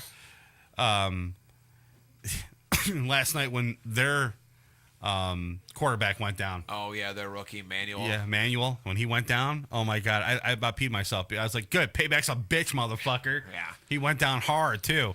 But I think he'll be back. Yeah, but here's the thing. Yeah, he's over there running on the treadmill the whole entire time, playing on the bike over there, and running back and forth down the sideline and stuff like that. He's good to go. Yep. But they didn't want to throw him in because they didn't want to make sure he was okay. Right. And then you got poor Hoyer over there, with a torn ACL and maybe out for the entire season, which is gonna suck. So, like I said, when it rains it pours in Cleveland. In Cleveland, yes, it does. We always get that damn black cloud over our head. It's hard to be a Cleveland sports fan. Yeah. If you want to call the show, the number's 888-668-0742. I got a bunch of stories here, but before I get to them, I want to get back to like the birthday bash because I wanted to talk a little bit about it. Joe, we touched on it a little bit about the award and all that stuff like that, and we were talking about there's not too many people out there. Like internet radio stations is one of them. There's not even FM radio stations out there, or even college radio stations that are actually out there showing appreciation to local unsigned talent here in town. And I think we are, and I'm not trying to toot our own horn or anything like that. I think we're going to be like the trailblazers of this entire thing, where if we do it next year again and we have people go and vote for the best unsigned band here in Cleveland, it's probably going to be some sort of like a trend. Like in the hip-hop industry, they have the Ohio Hip Hop Awards here in Cleveland or in Columbus or whatever the case may be. There's not really anything for like the local metal or rock scene or anything like that. And the nice thing about how I I feel that it should be done. It shouldn't matter what genre of music you are, as long as it's in, well, it does, sort of. But if it's in the rock or the metal or, alternative type music, I think that's the genre of music that we're probably going to try to stick to for these awards. Right. Because if you start throwing in, like, the hip-hop stuff, or if you start throwing in country and all the other ones, it's gonna it's gonna subtract from what I'm really trying to do here. I want to focus on the rock side because we are in the heart of rock and roll here, Cleveland, Ohio. That's what they say. But it doesn't show it. No. At all. The Rock Hall, you would figure that the Rock Hall itself would show some sort of initiative to these local unsigned bands here in town, but they don't even do that. They don't even have like a special night for like Demons Within to go play at the outside in the parking lot over at the Rock Hall, like they have some of these big name bands that come in and play in the parking lot. Do they even have any like section? Yeah, for local bands in there. No, there's not even a section in the Rock and Roll Hall of Fame for local bands at all. Okay. So I mean, they're not even showing any kind of an appreciation of it. So I'm thinking, MSC doesn't have a whole lot. We don't have a huge budget. We don't have an entire we can't go to like some guy and say, give us $1 million. You know what I'm saying? Right. But what I'm thinking, and what we can do, and I think it would work too, is if I started some sort of website where it's an all year round type thing, where there would be an induction for nothing but local unsigned bands. Right. Where at the end of the year, we pick like 50 bands. They go and they tell all their fans to go to the website and vote. They go there and vote. And at the end of a 2 or 3 month period, then we pick the winner, like we did the last bash. Right. Okay. And then we figure out a way to maybe have them inducted into like a cyber Hall of Fame. Right. Internet Hall of Fame. An Internet Hall of Fame. Because God knows we can't get a building unless we get the money together. Right. You know what I'm saying? Make our own building. Make our own. Maybe, I don't know. We can't do Peabody, so they're getting tore down. Right. So that would be a cool idea where to put it, though. But maybe even find a club locally here in town that would be willing to actually just maybe make a section of their club. Make it, right. Make it. And I think it would be a really cool thing to do. And I've already capitalized it. I've already trademarked it. I'm way ahead of everybody. I've already done all the legal. You need a big enough venue. Yeah. I mean, small venues are cool, but they don't have space to house it or start up, a showcase or a trophy case or whatever. So you need a little bigger venue. Right. So that way, like when you come to a show on the weekend or something like that at that club, that particular club, like the Beachland, how they have like the merch thing downstairs in the basement. Right. Well, it would be like the same way at whatever club we would choose.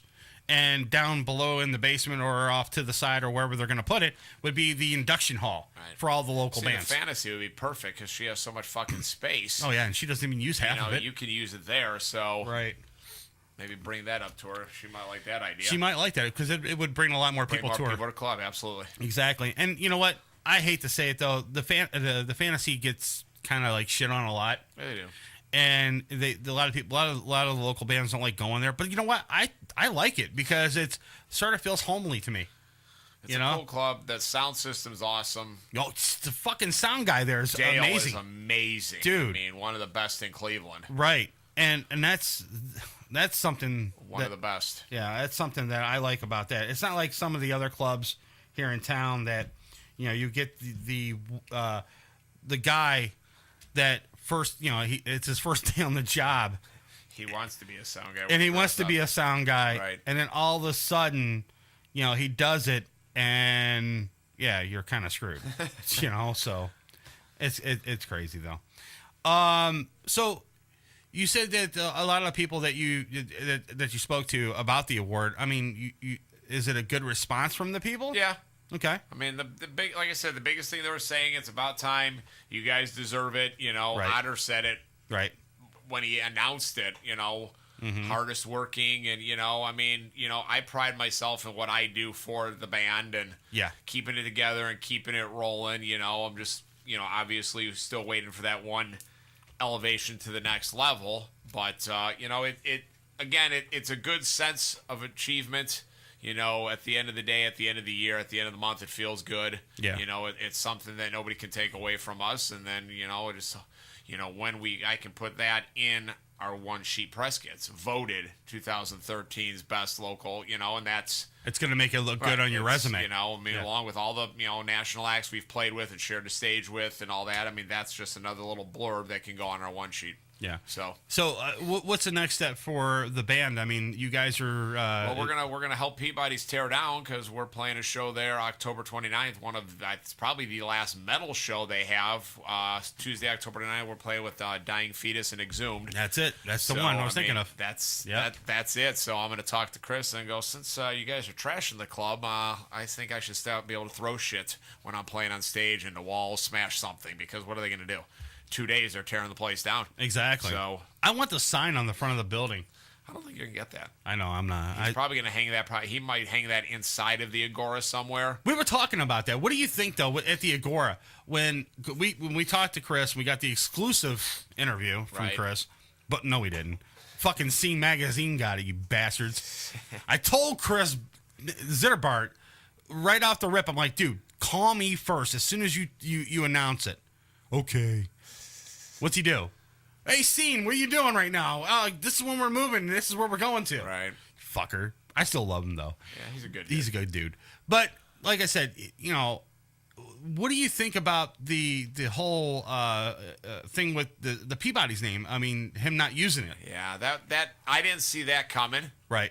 I seen Hank's post or blurb about that online. Right. Saying it's still going to be the Agora. Right. That part of it kind of sucks. Right. I guess out of all of it, that would be the most negative. I mean, the venue itself is awesome. It's legendary. They have their own parking right there. Right. The stage and the ballroom is amazing.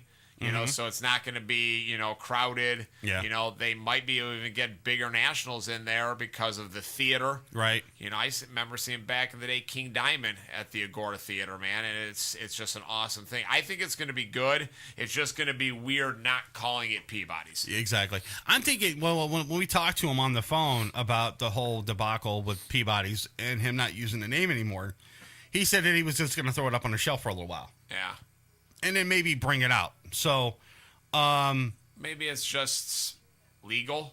Maybe there's some legal something there that he has to wait a certain amount of time, or I don't know. I mean, I just don't think the owner of the Agora wants to completely relinquish what he has. Right. Yet. Look at it. It's legendary, just like Peabody's. Yeah. I mean, why would you? I mean, two places combined forces. And that would be a force to be reckoned with too. Absolutely. So I mean, that's one thing cool about it though, that you got a location now that you can actually go to, and basically, have a better venue. As far as the stage and the sound there. Right. He's also said he did improvements inside the Agora as well. It's a bigger place. And parking's awesome. You're not going to have that little club, the Rockstar or whatever it is anymore. You're going to eliminate that. You're going to eliminate the Pirates Cove. I mean, it's just a better thing. You were just talking about it. What if this is me just thinking out loud. Right. Keep the Agora Theater. Yep. But name the stage, the ballroom stage, the Peabody stage, or like how you have. Thank you. Like you have Tower City Amphitheater or the Scene Pavilion. Right. Call that. It's still going to be known as the Agora Theater, featuring the Peabody stage or the Peabody, something like that, and that'd be the ballroom, but it'd be the Peabody stage. That's like they did over at the Hi-Fi. Remember that? Yeah. They had the Blind Lemon stage or whatever the case may be, and then the Hi-Fi stage. Maybe that'd be an idea. Maybe we should run that by Chris the next time we talk to him. Yeah, exactly. All right, listen, we got I got some audio from that I said I wanted to play from the whole interview that I did with Chris. This was late at night, about 1 o'clock in the morning. Oh, yeah? I wasn't at the studio at the time. I was at home. I'm trying to scurry around trying to find a fucking recorder, and all my recorders are here at the studio. Sorry for if the quality's not the greatest, but you get the gist of what's going on. Idea. Right. So here you go. Just right though. So the Peabody's name, you're no longer going to be using that. The club is going to be the Agora. It's going to stay the same name, and the Peabody's is basically going to be put up on the shelf. Correct? Yeah, that's basically it. I mean, I've owned Peabody's for 8 years, and it's been in Cleveland since the late 70s. That's a big part of the history of Cleveland, and I understand that, and I respect that. And it took a long time and a lot of tossing and turning to get to this decision. But ultimately, I think closing it down, moving over, and running the Agora is the right thing to do. All right. So what kind of shows do you have? You already have the shows booked up in the Agora already, ready to go for your fall schedule? Oh, absolutely, yeah. I mean, we have obviously Mushroom at Halloween, which would be a huge deal. It's a 20-year anniversary.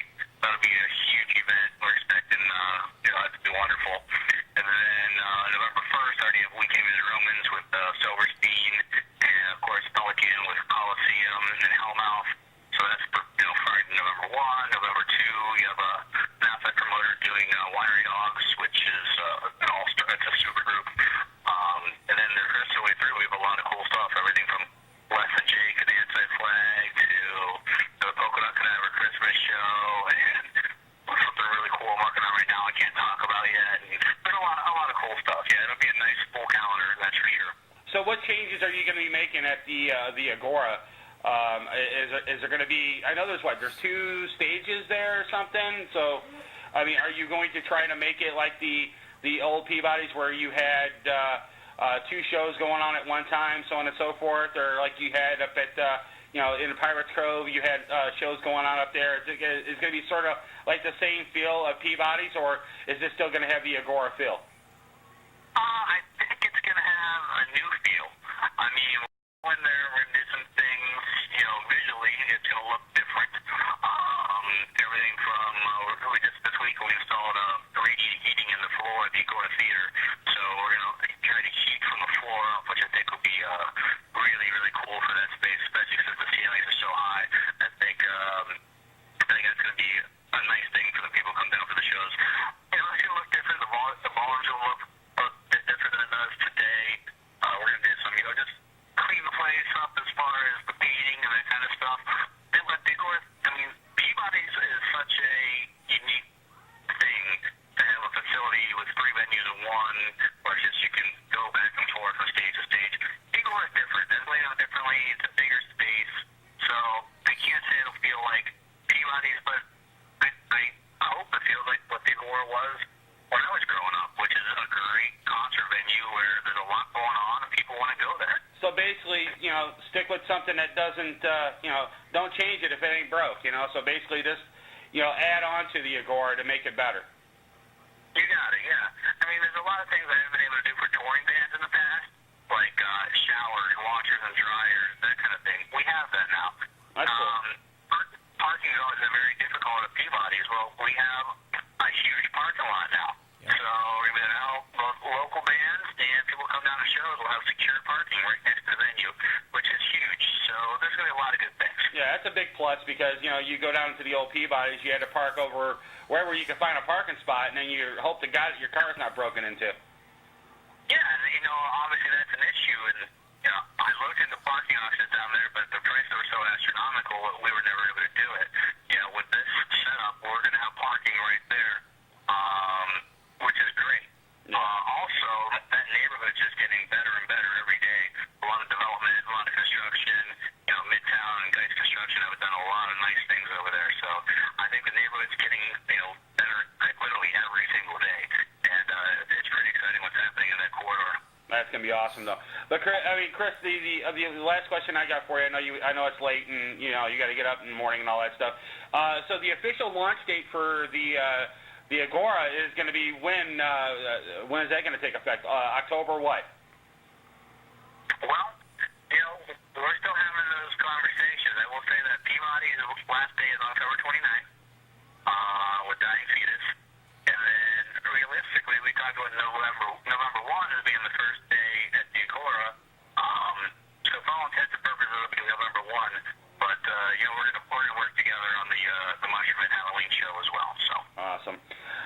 Chris. I do appreciate it, man. And that was Chris from Peabody's. You know, that's the thing, though. I think, I don't know, dude. It's sort of exciting because now you're actually going, you're taking it to a different level now. Right. And I'm kind of excited for it, and I hope that everything works out to the best of it can be. But it kind of reminds me of something that happened back in the day, and Joe probably will know what I'm talking about. I'm not going to mention names. The guy's name, it begins with a P, and his last name begins with an L. Okay, and he went around trying to buy all the clubs. Right. Okay, and tried to make one big, huge venue. And I think he got his little mitts on the Agora at one point, and he kind of like turned that place upside down. Right. I'm just hoping. I know that's not going to happen with Chris and the Agora, but because Chris didn't want any part of it though. But you've seen what happened to the Hi-Fi, and you've seen what happened to the Agora when those two things happened. And then you've seen what happened to the Jigsaw. Yep. There's a lot of clubs here in Cleveland. There used to be a lot of clubs in Cleveland. Tons of them. Now there's not. There's very limited clubs to play here in Cleveland. That's why it's very important for these local bands to get out of Cleveland, to go and try to spread their wings a little bit and try to find some way to, move forward with their, with their band or their group or their whatever. So, that being said, if, like I said, I think with Peabody's and the Agora joining forces, it's going to be a force to be reckoned with. Absolutely. So I'm excited. I'm really excited too. I actually want to go to one of the first shows at the Agora, and I also want to see if I can get a hold of Chris again and mention to him that whole idea about the stage being called Peabody's, stage. Right. Because I think that would be awesome. It still would be the Agora. Sure, because they'll still have their signage outside. Right. It'd still be the Agora Theater, but if he put something above the ballroom stage on the back wall just saying Peabody's, it'll still bring in from his, last club to tie it together. I think that'd be good. Or the sign out front somewhere hanging in the building. Yeah, somewhere. Yeah. Just like they did with the Chief Wahoo. They put it in a museum somewhere, you can't just let the Peabody's name just go. Right. I mean, I know he didn't own it when it was down to the flats, but it's been 10 years with him. I mean, the era was down to the flats. I mean, so Peabody's been around as long as I can remember. Right. Exactly. So just hopefully the name just doesn't die off. All right, I got a couple stories here before we get out here. Got about 5 minutes before we get the hell out of here for the night. Joe is kind of adamant about this story. I posted it up on our Facebook page, facebook.com/Morning Show Central Cleveland. And it's about this couple in Pittsburgh.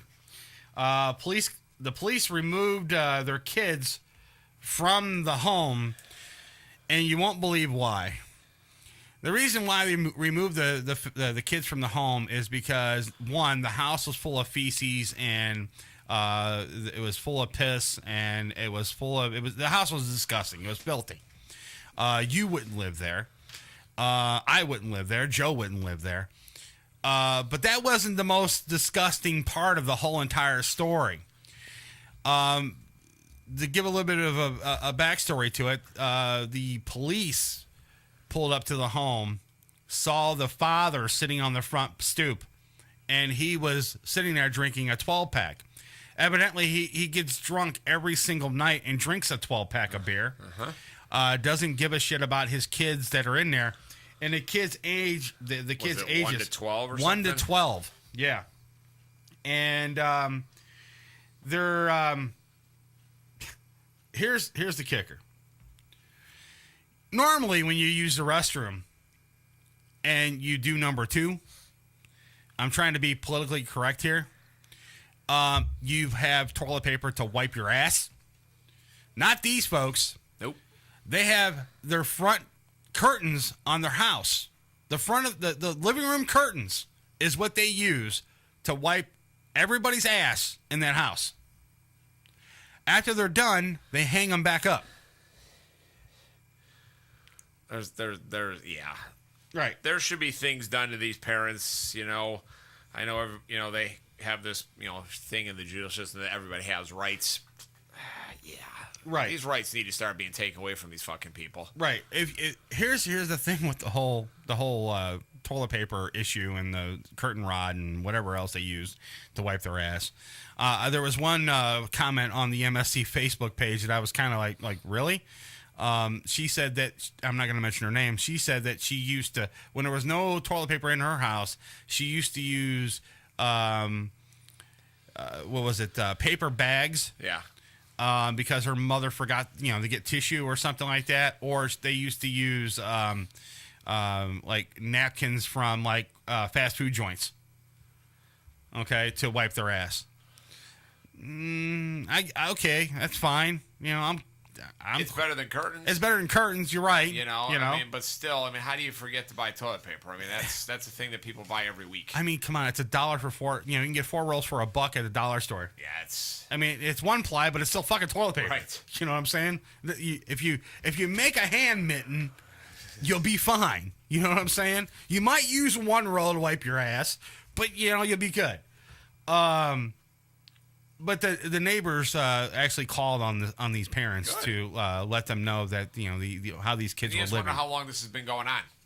Obviously that wasn't disclosed yet, but obviously they'll start finding out how long this has actually been going on. Yeah, they're both being charged with child endangerment. No shit. And they will be staying with relatives. The kids will. Yeah, the kids will. How many kids were there? I know it says ages 1 to 12. Did it actually say how many kids were living there? That's the thing. It does not say how many kids are in the house. These jackasses should not have a right to even see these kids again. Let's just hypothetically say there's only 2 in there. Yeah. You know what I'm saying? It's still bad. That's too many. Too many. If you got to have your kids use your fucking curtains to wipe their ass. Fucking asshats. It's fucked up though. It's kind of funny when you think about it, but then you look at it and you go, no, it's not really funny because kids are involved. Yeah. Now I can see if it was like them 2, and they were if they want to live in shit, that's their choice. Right. They're adults. The kids don't have a fucking choice. They don't know any better, especially the 1-year-old. Right. It's. Now, when this kid grows up or whatever, and you got the 12-year-old already. Yeah. Let's hypothetically say this has been happening since the age of 1 all the way up till 12. Now, when this kid turns 18, he goes into a nice fancy restaurant and there's curtains in the bathroom. What does he do? Pull the curtains down and start using them? Right. That's kind of messed up. It's beyond kind of messed up. Right. Wipe your ass with some curtains. I say we let the parents live in this situation now. Put them in a nice 6x9 cell. Right. Shit on the floor and just have them stay there. Right. See how you like or it. Or just clog up the sewer system in there or something like that, or the toilet in there. Yep. And That's just it. Let them back up wallow and in move it. on. Yeah, just let them wallow in it for a little while. They'll end up dying sometime or whatever. If you let your kids live in this filth, you should be castrated. Yeah, you should never be allowed to have another kid again. Exactly. And the woman should have her clipped and tied and she's done. Oh yeah. Facebook's in the news again. Evidently, there was a woman that was killed by her husband because of what was posted on Facebook. Now, do you ever see a post on Facebook that would drive you to murdering somebody? Probably not. I'd like to have quality 5 minutes with the 2 parents in Pennsylvania, but I don't think I'd kill them. Well, evidently there was a message that was posted on Facebook, and it came down to where someone saw it and didn't like what they saw, and they were murdered. What was the post? It says, it's stupid like this. It makes me crazy. No, that's not it. I feel like, okay, here it is. I feel like I'm begging for him to hang out with us. That was one. Okay, that's one post. Afonso wrote in a text message on Facebook. It's stupid like this. It makes me crazy, And then that was another post. Those were the 2 posts. That was it. And then people are dead? Mm-hmm. Basically. Yeah. Did they kill each other? Did they murder suicide? No, there was one person that killed the other person. That was it. Huh. Yeah. Fantastic. Basically, on August 8th, this chick was arrested for shooting and killing his wife in the kitchen of their home. And where was this at? It was a picture and a post that was on Facebook. Did it say what state, what city? Yeah. Where's this at though? No, it doesn't say. No. But anyways, here's the kicker. You ready for this one? It ain't done yet. After he murdered her and killed her, he took the bloody picture. Did he post it? And he posted it on Facebook. What a douche canoe. Right. So, guys, if you want to get away with murder, don't post the picture. Don't post it on Facebook? Right, exactly. Wow. Holy shit. What is wrong with people, man? What is wrong with people? All right, last story for the night. Would you pay $98,000, almost $100,000 for an outhouse? No. Well, this is happening right now. $98,000. $98,000 for an outhouse right there. It's really nice. Right. It better have fucking porcelain fucking sinks and gold trim and heated seats in the winter. Right. Because $98,000 is a lot of fucking money for a government toilet. I guess there was some land in Alaska that, and you know there's going to be heated seats on this one. Right. They spent, it's a waterless toilet. Who bought it?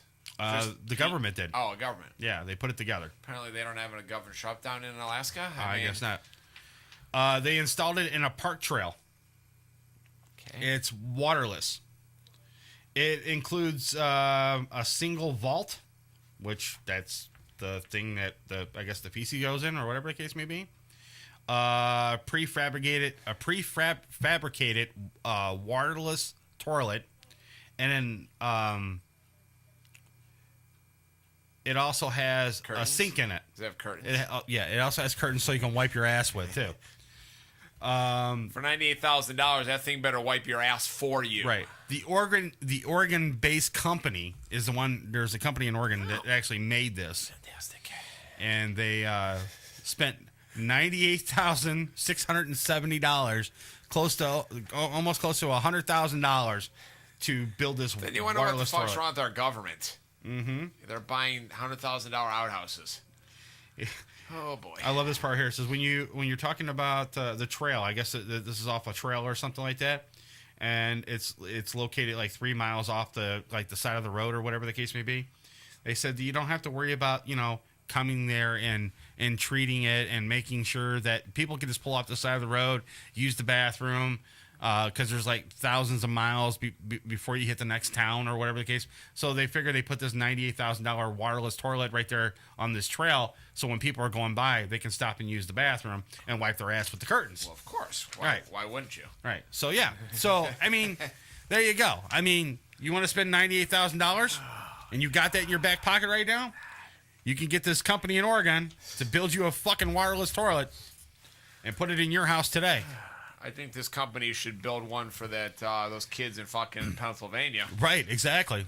And maybe you get some sort of donate it to them. or some way to maybe Sherman should get involved. Yeah. Or Georgia Pacific. Something. Somebody needs to donate some fucking shit paper to them. Yep. I don't know, man. It's fucking crazy though.